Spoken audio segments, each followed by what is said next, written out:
membuat video ini untuk memenuhi tugas mata kuliah Ilmu Gizi di Fakultas Kesehatan Masyarakat. Saya akan mempraktekkan bagaimana menguji kadar karbohidrat dalam bahan makanan yang sudah ada di depan saya. Di sini tertera untuk menguji bahan makanan yang mengandung karbohidrat. Saya menggunakan betadin sebagai alat pengujinya. Dan berikut bahan-bahannya. Di sini ada gula pasir, ada kentang, ada pisang, ada putih telur saja, ada biskuit, ada nasi, tahu, tomat, tepung terigu, margarin, dan sebuah piring plastik.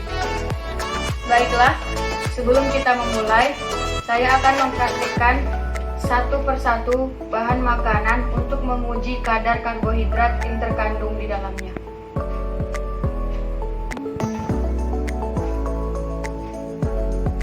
Bahan pertama yang akan saya coba menggunakan betadin adalah nasi. Saya letakkan setetes dari iodium atau betadin ini. Kalau dia berubah menjadi biru tua, berarti nasi ini mengandung karbohidrat. Oke, mari kita tetesin ya. Nasi kita tetesin sama betadin. Kita tunggu beberapa saat untuk memastikan nasi tersebut berubah warna menjadi biru tua. Dan jika dia berubah warna, maka nasi tersebut mengandung karbohidrat. Di sini nasi berubah menjadi warna biru tua atau biru gelap. Berarti nasi mengandung karbohidrat. Bahan kedua ada tahu. Mari kita tetesin betadin untuk mengetahui apakah ini mengandung karbohidrat atau tidak.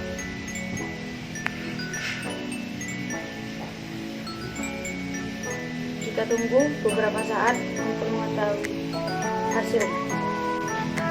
Berikut adalah hasil tahu berubah warna menjadi kebiru-biruan atau keunguan. Jadi tahu mengandung karbohidrat meski tidak dalam jumlah yang banyak. Berikut adalah pisang. Pisang harus kita tetesin betadin juga untuk mengetahui ada karbohidrat atau tidak.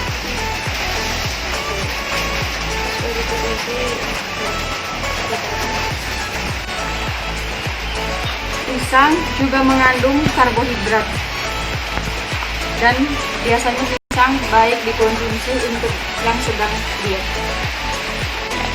Selanjutnya ada putih telur. Mari kita coba pakai betadin. Kita tunggu beberapa saat ya. Ternyata putih telur tidak mengandung karbohidrat karena tidak berubah warna dan tetap berwarna coklat dan tidak kebiru tua. Selanjutnya ada tomat. Ayo kita uji lagi dengan betadin. Kita tetesin ya betadinnya. Tunggu beberapa saat. Hasilnya adalah tomat hanya berubah menjadi sedikit saja kebiru-tuaan. Mungkin tomat banyak mengandung serat. Dan biasanya tomat hanya mengandung vitamin C yang baik untuk tubuh. Dan terdapat sedikit sekali karbohidrat, bisa di sekitar cuma 5 gram karbohidrat. Percobaan berikutnya di bahan makanan kentang. Nah, kita coba pakai betadin ya, untuk melihat mengandung karbohidrat atau enggak. Katanya sih kentang pasti mengandung karbohidrat sebagai pengganti nasi. Tapi mari kita tes untuk mengujinya. Kita tunggu berapa saat ya. Hasilnya adalah kentang mengandung karbohidrat. Terlihat sekali ya guys, kalau warnanya menjadi kebiru-tuaan atau sedikit keunguan. Jadi kentang mengandung karbohidrat. Mari kita coba pada biskuit. Ini biskuitnya udah dihancurkan ya guys. Kita tuangkan betadin. Kita tunggu ya berapa saat.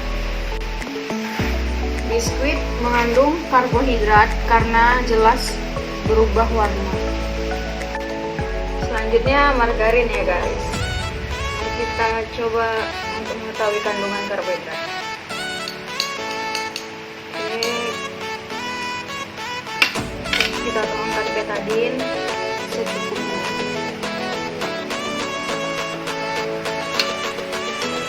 Kita tunggu beberapa saat.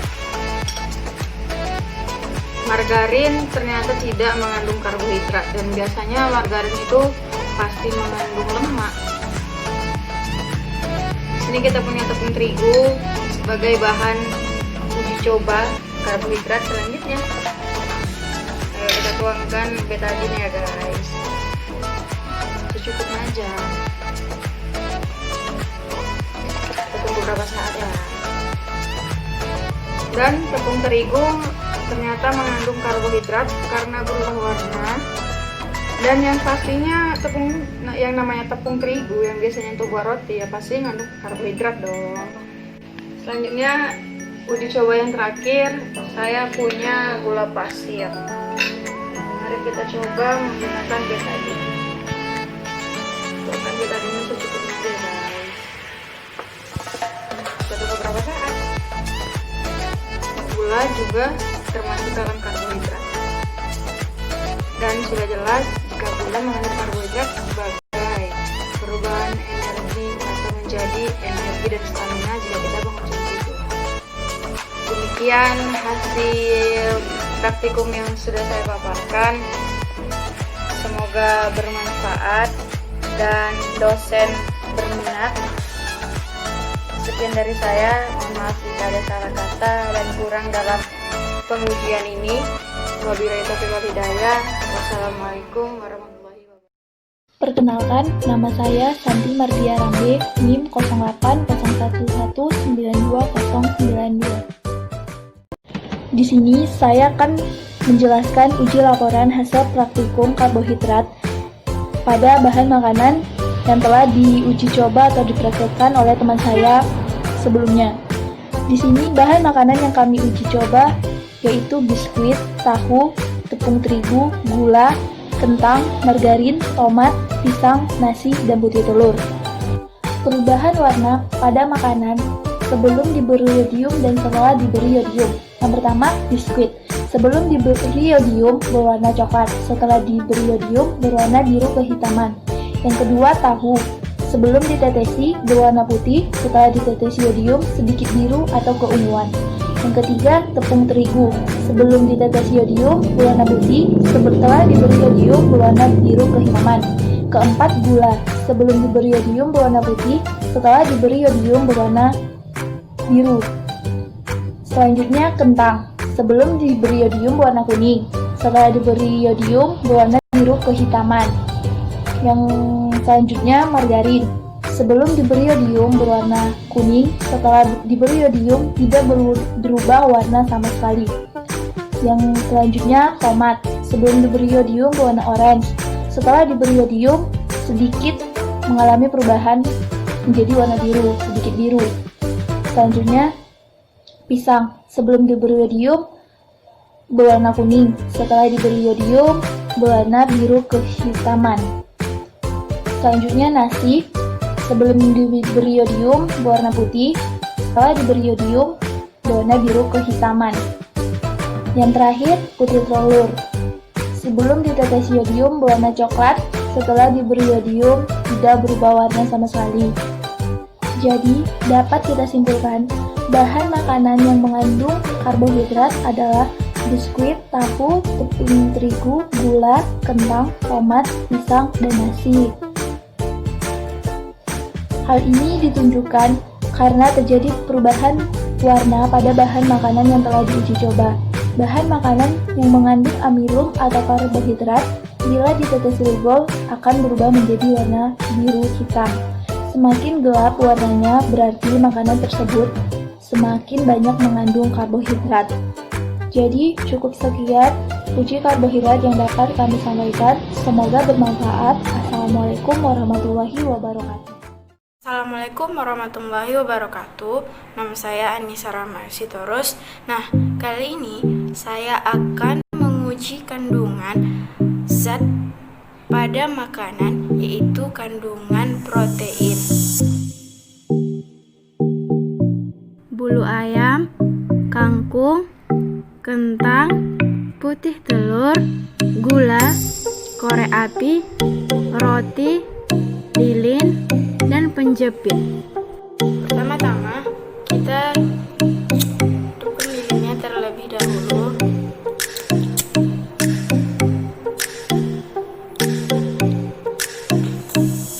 Setelah itu kita jepit bulu ayam sebagai kontrol penguji protein.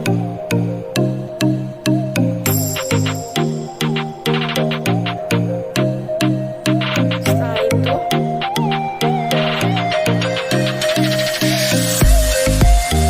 kita bakar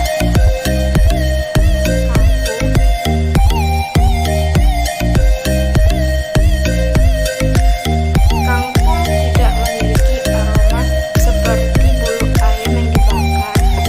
Setelah itu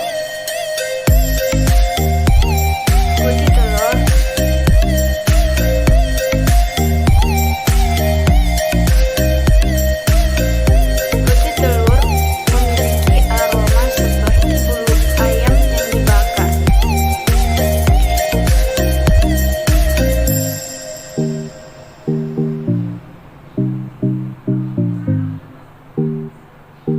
Kentang tidak memiliki aroma seperti bulu ayam yang dibakar. Setelah itu, roti. Roti tidak memiliki aroma seperti bulu ayam yang dibakar. Dan setelah itu, gula.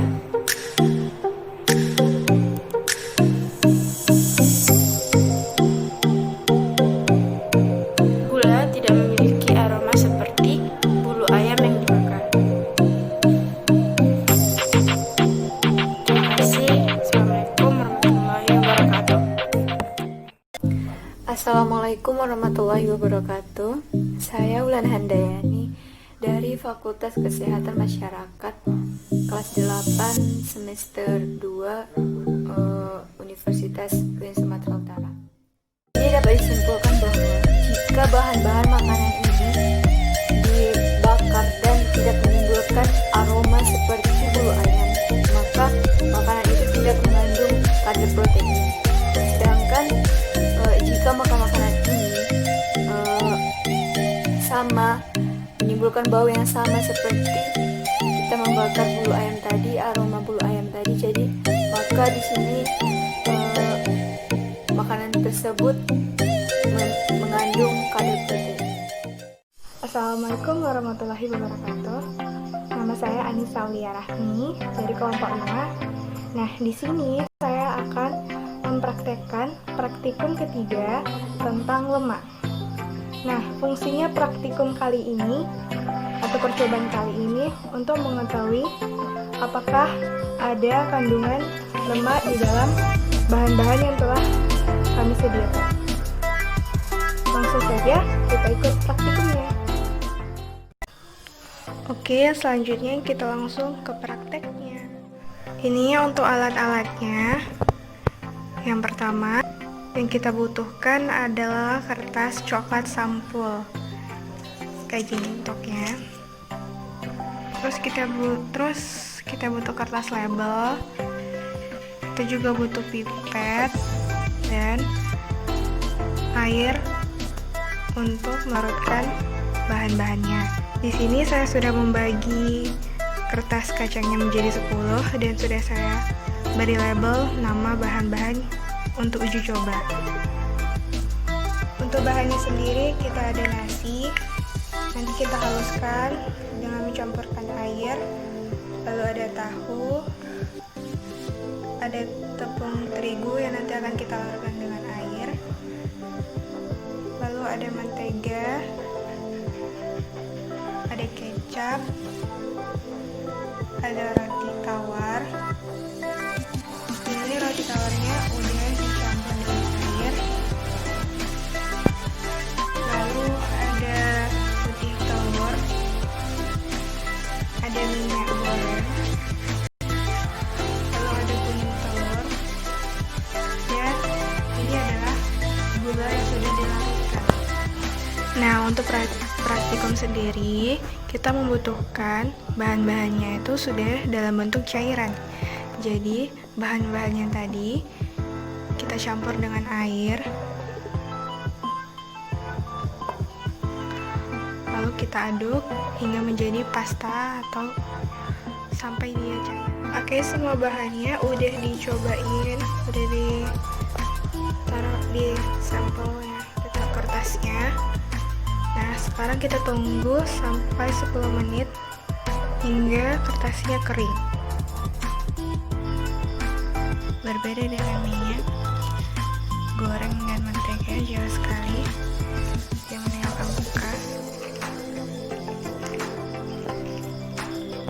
Begitupun dengan tahu dan putih telur, tidak meninggalkan bekas. Oke, baiklah, kita akan memulainya dari kecap ya teman-teman. Kita ambil kertas kacang, lalu kita gunakan 1 pipet untuk kita ambil kecapnya dan diteteskan ke kertas kacangnya.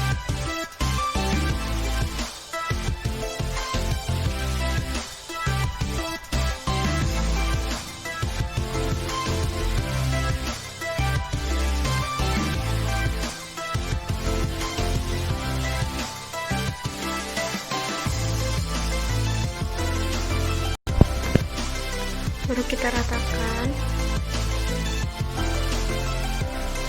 ke kertasnya, jadinya seperti ini. Dan untuk catatan ya, pipetnya itu 1 untuk setiap bahan, jadi 1 bahan 1 pipet, jadi nggak bisa kita pakai 1 pipet untuk semuanya. Nah, kalau udah jadi kayak gini, kita sisihkan, kita lanjut ke bahan yang lain. Setelah 10 menit lebih atau sampai kering sampelnya, jadinya seperti ini. Nah, untuk kecap sendiri dia meninggalkan bekas di kertas belakangnya, berarti kecap mengandung lemak. Begitu juga dengan kuning telur, dia meninggalkan bekas di belakang. Tapi untuk tepung terigu setelah kering, dia tidak sama sekali meninggalkan bekas, berarti tepung terigu tidak mengandung lemak. Untuk nasi, setelah dia kering, ini belum kering semua ya, yang bagian kering dia tidak meninggalkan bekas sama sekali. Ini air nasi belum kering, berarti nasi tidak mengandung lemak. Begitupun dengan larutan gula dan roti tawar setelah kering. Setelah kering, ini masih basah, jadi tidak meninggalkan. Ke 10 bahan yang sudah kita coba, nasi, roti, larutan gula, putih telur, tahu, dan tepung terigu tidak mengandung lemak. Tapi kuning telur, minyak goreng, mentega, dan kecap mengandung lemak. Sekian praktikum pada kali ini. Lebih dan kurang saya mohon maaf. Assalamualaikum warahmatullahi wabarakatuh. Assalamualaikum warahmatullahi wabarakatuh. Perkenalkan, nama saya Rida Panelia Siregar. Saya dari IKM 8 semester 2. Nah, hari ini saya akan melakukan praktikum ketiga, yaitu tentang lemak pada bagian yang kedua. Di mana tujuan dari praktikum ini yaitu untuk mengetahui kandungan lemak yang ada di dalam minyak yang akan kita teliti. Nah, bahan-bahannya yaitu ada minyak kelapa sawit kemasan, minyak jelantah, minyak kelapa sawit curah, air, dan juga bensin. Lalu kita siapkan 8 gelas plastik dan juga sendok. Pada percobaan pertama kita masukkan 5 sendok makan air putih.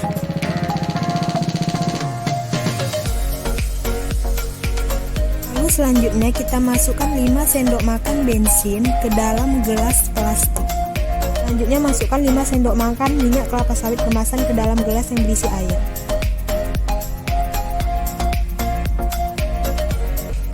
Lalu masukkan minyak kelapa sawit ke dalam gelas yang berisi bensin. Pada percobaan kedua, kita masukkan 5 sendok makan air ke dalam gelas plastik. Selanjutnya masukkan 5 sendok makan bensin ke dalam gelas kedua. Lalu pada masing-masing gelas kita masukkan minyak kelapa sebanyak 5 sendok makan.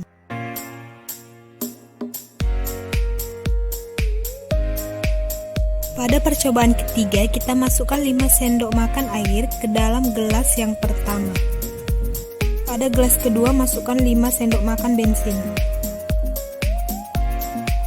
Lalu masukkan 5 sendok makan minyak kelapa sawit curah ke dalam masing-masing gelas plastik.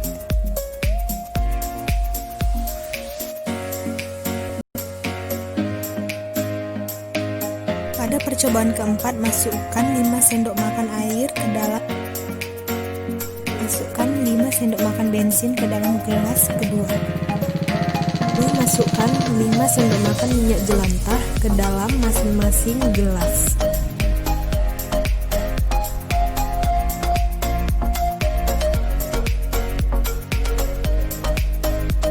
Saat kita masukkan minyak kemasan ke dalam gelas berisi air, dia tidak menyatu seperti yang kita lihat. Tetapi saat kita masukkan minyak kemasan ke dalam gelas berisi bensin, dia menyatu seperti ini. Pada percobaan kedua, saat kita masukkan minyak kelapa ke dalam gelas berisi air, dia tidak menyatu. Tetapi saat kita masukkan ke dalam gelas berisi bensin, dia menyatu seperti ini. Percobaan ketiga, saat dimasukkan minyak curah ke dalam gelas berisi air, dia tidak menyatu. Tetapi saat dimasukkan ke dalam bensin, dia menyatu. Pada percobaan terakhir, saat kita masukkan minyak jelantah ke dalam gelas berisi air, dia tidak menyatu. Tetapi saat dimasukkan ke dalam gelas berisi bensin, dia menyatu. Nama saya Intan Permatasari. Assalamualaikum warahmatullahi wabarakatuh. Di sini saya Intan Permatasari akan menjelaskan percobaan tentang emulsifikasi minyak. Alat dan bahannya antara lain gelas kecil, sendok makan, sendok kecil, air, larutan sabun, dan minyak makan. Di sini saya akan mengambil 5 sendok makan air.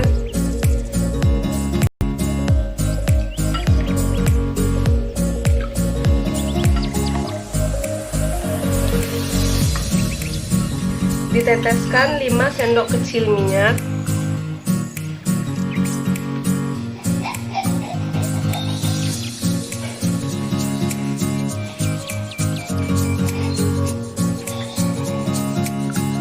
Dan kita kocok.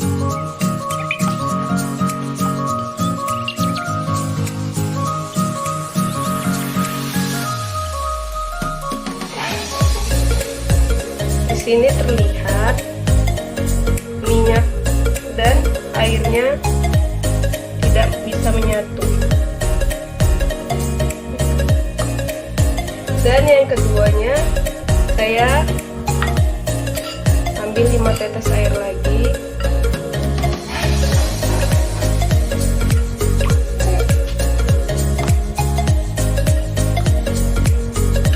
Di sini kita campurkan 5 tetes larutan sabun.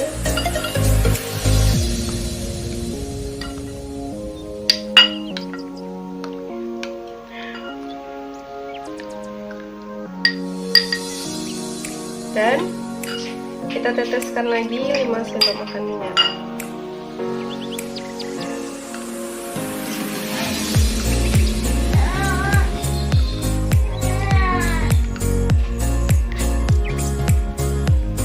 Kita kocok.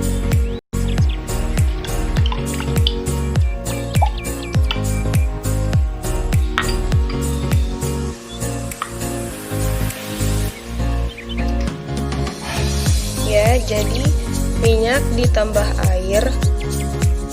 Jika kita kocok terbentuk gelembung kecil yang memisahkan air dan minyak. Sedangkan yang di percobaan minyak dicampur air sabun, jika dikocok terbentuk gelembung besar yang menyerap minyak. Jadi minyak itu semakin sedikit jika dibandingkan dengan minyak dicampur air tidak bisa menyatu. Jadi kesimpulannya itu guncangan tersebut menyebabkan emulsi, menggabungkan cairan untuk saling bercampur. Namun percampuran itu tidak berlangsung lama. Campuran air dan minyak tidak bisa tercampur itu karena molekul mereka tidak bisa saling mengikat. Molekul air saling menarik satu sama lain dan molekul minyak saling menempel. Itu yang menyebabkan air dan minyak membentuk dua lapisan terpisah. Lapisan terpisah ini. Dan campuran air dan minyak bisa dicampurkan ketika kita menambahkan pengemulsi seperti air sabun. Jadi air sabun ini bisa menyerap minyak, jadi minyaknya itu jadi tinggal sedikit. Mungkin hanya ini yang bisa saya sampaikan, lebih dan kurang saya mohon maaf. Wabillahi taufik wal hidayah. Wassalamualaikum warahmatullahi wabarakatuh.